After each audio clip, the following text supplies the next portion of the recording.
और महिला आरक्षण पर देहरादून में सीएम धामी क्या कह रहे हैं प्रेस कॉन्फ्रेंस में, आपको सुनाते हैं। परिश्रम से, अपने कौशल से ये दिखाया है कि वो किसी भी क्षेत्र में कहीं भी किसी से कम नहीं है और इनको देश हित में सोचना चाहिए था, लेकिन इन्होंने दल के हित में सोचा, क्योंकि इनके परिवारों की तो सारी महिलाएं आज संसद में और विधानसभाओं में हैं। सामान्य परिवारों से जब महिलाओं को भागीदारी देने की बात आई तो इस प्रकार से विरोध करने लगे और इन दलों का विरोध केवल संसदीय प्रक्रिया तक सीमित नहीं रहा, बल्कि ये स्पष्ट संकेत गया कि महिलाओं के अधिकारों के प्रश्न पर भी ये गंभीर नहीं है। और 18 अप्रैल को जो संविधान का 131वां संशोधन विधेयक पारित न हो पाना, इसी नकारात्मक और बाधक जो राजनीति है उसी का परिणाम है। और भारतीय जनता पार्टी का ये स्पष्ट दृष्टिकोण रहा है कि महिलाओं को निर्णय निर्माण की मुख्य धारा में लाना बहुत जरूरी है, अति आवश्यक है। नारी शक्ति बंधन अधिनियम के माध्यम से जो लंबे समय से, दशकों से लंबित मांगे थी, उस मांग को पूरा करके सिद्ध किया गया कि महिलाओं को अधिकार देना उनका संवैधानिक अधिकार है। संविधान का 131वां संशोधन विधेयक का उद्देश्य अत्यंत स्पष्ट था। महिलाओं को 33% का लाभ यथाशीघ्र 2029 के बाद हर चुनाव में मिलना था, चाहे लोकसभा के चुनाव होते या लोकसभा के बाद किसी भी राज्य की विधानसभा के चुनाव होते। और विशेष रूप से इसे 2029 के आम चुनाव से लागू करने की दिशा में एक बहुत बड़ी पहल थी। और इस विधेयक के माध्यम से कुछ भ्रांतियां भी फैलाई जा रही हैं। जैसे एक बार इन्होंने कहा कि देश का संविधान समाप्त हो जाएगा, देश में ये व्यवस्था समाप्त हो जाएगी, नई व्यवस्था लागू हो जाएगी। उसी प्रकार से इसमें भी देश की जनता को गुमराह करने के लिए तमाम प्रकार के अनर्गल बातें इसमें कही गई हैं। और इस विधेयक के माध्यम से जनगणना और परिसीमन के कारण होने वाली संभावित देरी को समाप्त करने का भी प्रयास किया गया। और विशेष रूप से गृह मंत्री जी ने अपने वक्तव्य में सभी जो भी शंकाएं संसद सदस्यों की थी, अन्य राजनीतिक दलों की थी, उसको स्पष्ट रूप से उनकी शंकाओं का समाधान भी उन्होंने अपने वक्तव्य के माध्यम से किया था। क्योंकि इस विधेयक का लक्ष्य था कि महिलाओं को उनको अधिकारों के लिए अनावश्यक रूप से और प्रतीक्षा न करनी पड़े।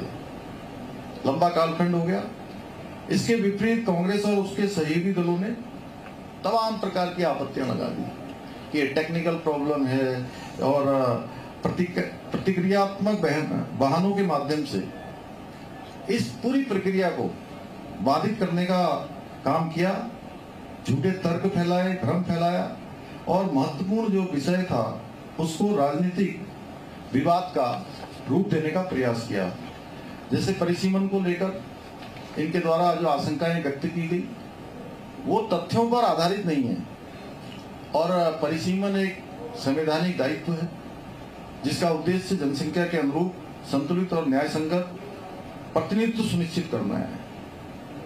और जो व्यवस्था इसमें प्रस्तावित की गई है सभी राज्यों के लिए, जैसे ये भी फैलाने का प्रयास किया गया कि कुछ राज्यों को कम प्रतिनिधित्व मिलेगा, कुछ राज्यों को अधिक मिल जाएगा, कहीं पर जो है कम भागीदारी होगी।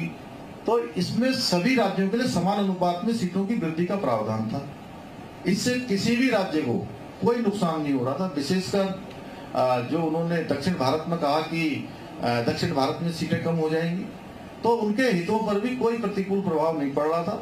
और बहुत जब महिला अधिकारों की बात होने लगी तो समाजवादी पार्टी एक नई बात लेकर आ गई और नई बात के धर्म आधारित आरक्षण की मांग उठा दी उन्होंने, जो कि भारत का संविधान कभी भी इसके आधार पर कोई आरक्षण हो ही नहीं सकता है।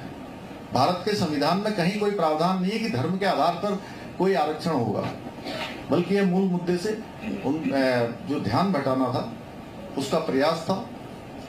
और इस प्रकार की मांगें केवल और केवल तुष्टीकरण की राजनीति को दर्शाती हैं, जो ये बरसों बरसों से करते आए हैं। एक वर्ग विशेष की बात करके केवल अपने वोट बैंक को साधने का प्रयास है और संविधान के जो मूल्य हैं, संविधान के मूल्यों के विपरीत है। और कांग्रेस का ऐतिहासिक रिकॉर्ड भी इस संदर्भ में बहुत ही इसी प्रकार का रहा है। दशकों तक इन्होंने अपने समय में, आप सबको पता है कि देश की आजादी के बाद 60 वर्षों तक इस देश की सत्ता पर कांग्रेस पार्टी काबिज रही है और इन 60 वर्षों में भी लगातार 55 वर्षों तक इनके परिवार का ही, एक ही परिवार का शासन रहा है। और जब नहीं भी रहा है तब भी कहीं ना कहीं किसी न किसी माध्यम से उन सरकारों को इनके परिवार के द्वारा संचालित किया गया है। और लंबे समय तक, दशकों तक महिला आरक्षण को लंबित रखना उनके राजनीतिक दृष्टिकोण और उनकी प्राथमिकताओं को दर्शाता है कि महिलाओं के प्रति उनकी क्या सोच है, क्या दृष्टिकोण है। शाहबानो प्रकरण में मुस्लिम महिलाओं के अधिकारों के विरुद्ध खड़ा होना, जब सुप्रीम कोर्ट कोई निर्णय देता है, सुप्रीम कोर्ट के निर्णय को भी पलटना, उसमें भी संशोधन करवा देना और 3 तलाक समाप्त करने के प्रयासों का विरोध करना। जब प्रधानमंत्री जी 3 तलाक जैसी कुप्रथा को समाप्त करने का निर्णय ले रहे थे, उस समय भी इन्होंने विरोध किया। ये इनकी इस मानसिकता को दर्शाता है, यह दिखाता है कि महिलाओं के अधिकारों के प्रश्न पर उनका रूप समय समय पर विरोधाभासी रहा है। इसके अतिरिक्त कांग्रेस के और उसके सहयोगी दलों ने कई महत्वपूर्ण राष्ट्रीय निर्णयों पर, जब भी कोई बड़े काम देश हित में जब भी निर्णय लिए गए हैं, उस समय इन्होंने हमेशा केवल विरोध की राजनीति की है। कोई भी विधेयक आया है उसका विरोध किया है, चाहे इसमें 3 तलाक का उन्मूलनकारी कानून हो, CAA का कानून, नागरिक संशोधन अधिनियम हो, और कश्मीर के अंदर धारा 370 समाप्त करना हो, ऐसे निर्णय हो, या GST जैसे आर्थिक सुधार शामिल हो, या अभी जो SIR की प्रक्रिया चल रही है। इस समय में आप सबको पता है कि जो वोटर लिस्ट है, वोटर लिस्ट को शुद्धि का, वोटर लिस्ट को ठीक करने का जो काम चल रहा है, उसका विरोध करना हो, तो ऐसे सुधारों के समय में राष्ट्रीय सुरक्षा और राजनीतिक निर्णयों पर कांग्रेस और इनके समर्थक दलों ने बार बार प्रश्न चिन्ह उठाए हैं, बार बार विरोध किया है। इससे स्पष्ट होता है कि इनका विरोध हमेशा नीतिगत कम होता है और राजनीतिक अधिक होता है, कि अच्छे काम नहीं होने देने हैं। हर अच्छे काम में कहीं ना कहीं बाधा बनना है, बैरियर खड़ा करना है। आदरणीय प्रधानमंत्री नरेंद्र मोदी जी ने स्पष्ट किया है कि महिलाओं की भागीदारी राष्ट्र निर्माण की अनिवार्य शर्त है, और उन्होंने सभी दलों से अपील की कि वे दलगत राजनीति से ऊपर उठकर इस विषय को राष्ट्रीय दृष्टिकोण से सोचें। उन्होंने यह भी कहा कि महिलाओं को अधिकार देना किसी प्रकार का उपकार नहीं है, बल्कि एक ये स्वाभाविक और संवैधानिक अधिकार है। यह दृष्टिकोण सरकार की नीतियों और निर्णयों में भी निरंतर परिलक्षित होता है। और आदरणीय गृह मंत्री जी ने भी स्पष्ट किया कि परिसीमन से भी किसी राज्य का कोई नुकसान नहीं होगा। उन्होंने यह भी भरोसा दिलाया कि जो एक प्रकार की भ्रांति फैलाई जा रही थी कि दक्षिण में सीटें कम होंगी, वहां का प्रतिनिधित्व तो पूरी तरह से सुरक्षित रहेगा, संतुलित बना रहेगा। एक व्यक्ति एक वोट एक मूल्य का सिद्धांत लोकतंत्र की आधारशिला है। इन्हीं विधेयकों के माध्यम से इस सिद्धांत को और अधिक प्रभावी बनाने का ये प्रयास किया जा रहा था। आज देश की मातृशक्ति, चाहे वो हमारी पंचायतें हो, त्रिस्तरीय पंचायतें हो, निकाय हो, या अन्य बहुत सारे सेक्टर, बहुत सारे विषय जहां पर आज महिलाएं बहुत शानदार तरीके से विभिन्न स्तरों पर अपना नेतृत्व कर रही हैं। ये उनकी क्षमता का एक तरह से प्रदर्शन है कि वो किसी मामले में कहीं कम नहीं है। वे निर्णय निर्माण की प्रक्रिया में सक्रिय भागीदारी के लिए पूरी तरह से तैयार हैं और अब उन्हें रोका नहीं जा सकता।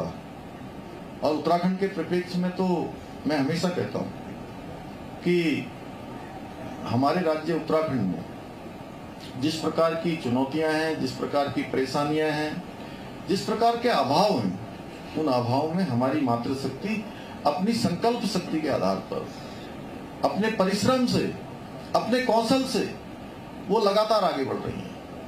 और मैं हमेशा कहता हूं कि हमारे प्रधानमंत्री जी ने जो बाबा केदार के धाम से उनके मुंह से जो शब्द निकले थे कि ये दशक उत्तराखंड का होगा, यानी कि 21वीं सदी का तीसरा दशक, तो सच में मुझे लगता है जिस प्रकार का परिश्रम हमारी मातृशक्ति कर रही है, जिस प्रकार हर क्षेत्र में आज वो चाहे विकास हो, प्रगति हो, गति हो, उन्नति हो, आज चाहे वो टेक्नोलॉजी का क्षेत्र हो, चाहे वो ट्रांसफॉर्मिंग का कोई भी क्षेत्र ले लीजिए, हर क्षेत्र में, मैं एक क्षेत्र की बात करूंगा तो अन्य क्षेत्रों के साथ अन्याय हो जाएगा। हर क्षेत्र में वो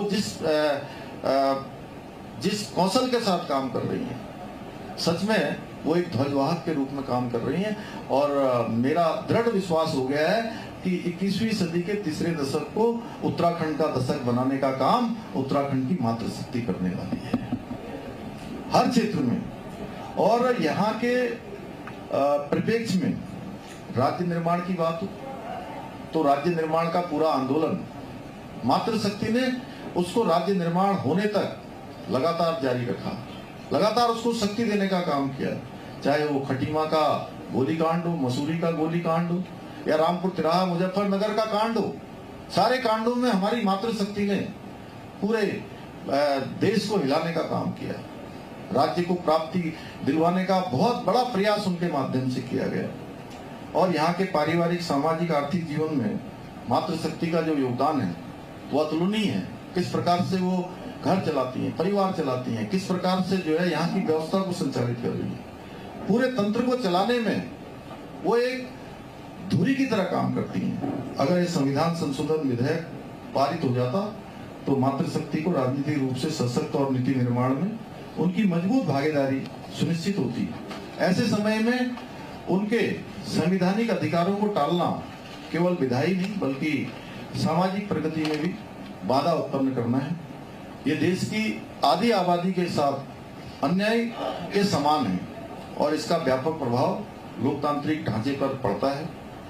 भारतीय जनता पार्टी पुनः यह स्पष्ट करती है कि महिलाओं के सशक्तिकरण और संतुलित प्रतिनिधित्व के लिए हम पूरी तरह से प्रतिबद्ध हैं। यह विषय किसी एक दल का नहीं है बल्कि देश के भविष्य का, सामाजिक न्याय और लोकतांत्रिक मजबूती से जुड़ा हुआ है। इसलिए प्रधानमंत्री जी ने भी देश की माताओं बहनों को